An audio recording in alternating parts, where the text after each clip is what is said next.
guys, how's it going? Welcome back. So today I'm going to show you how to use this fret bender. Now this is a bender that I picked up from a company in Ottawa, and it was $80 shipped to my door, Canadian. So I need a fret bender because I'm going to be refretting guitars, and you need a bender. I mean, you could do it by hand if you're really good and skilled at it already, but if you're not, you're going to suck and wreck a lot of fret wire. I prefer to have it right the first time. So you do not get any markings on any of these tools, whether you buy them from StewMac or from this guy or whoever.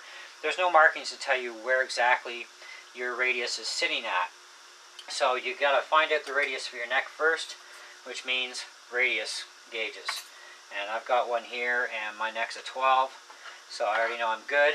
And what you want to do is you want to start this thing off by the smallest amount of bend, and then just check it against the radius gauge. Okay. Now right now that's like flat.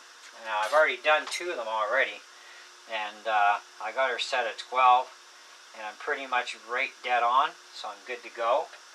So all you got to do is loosen this off and turn the dial, and when you put pressure down, that makes your bend to go up.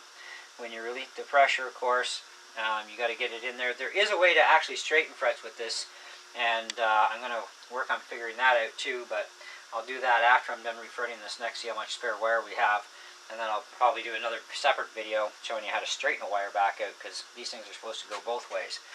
So what you got to do is you got the tang here. It's got to go up and ride into this disc here with the cutout in it. So you want to make sure that the good edge of your fret here is down below, and you start feeding it in.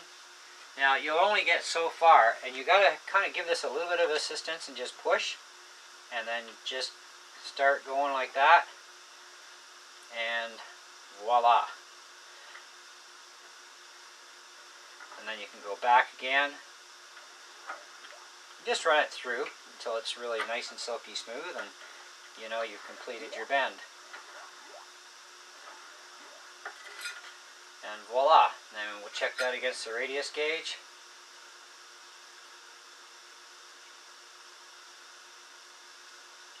And we're golden and good to go. So, now here's something really cool I found out we can do with this thing. You buy frets that are already pre-cut, right?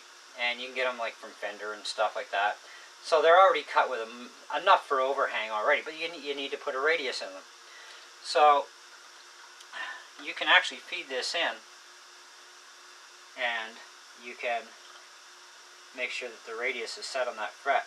There's more than enough space here to pop it in there, and then your fret is set to go. Now this is one of the old ones off this guitar, but you'll get the idea, and boom. That one is actually not from there, it's from somewhere up here. But yeah, so that's how simple and easy it is. But like I said, once I figure out how to make a fret go straight again, I'll show you how to do that. I think it has to do with pinching this down closer and then just coming down below this angle here is where I think it's got to go to straighten them out. But anyways, like I said, no instructions with these things, so you figure it out. But that's how you do it. So now we got 3 frets ready to go, and we're all set at 12.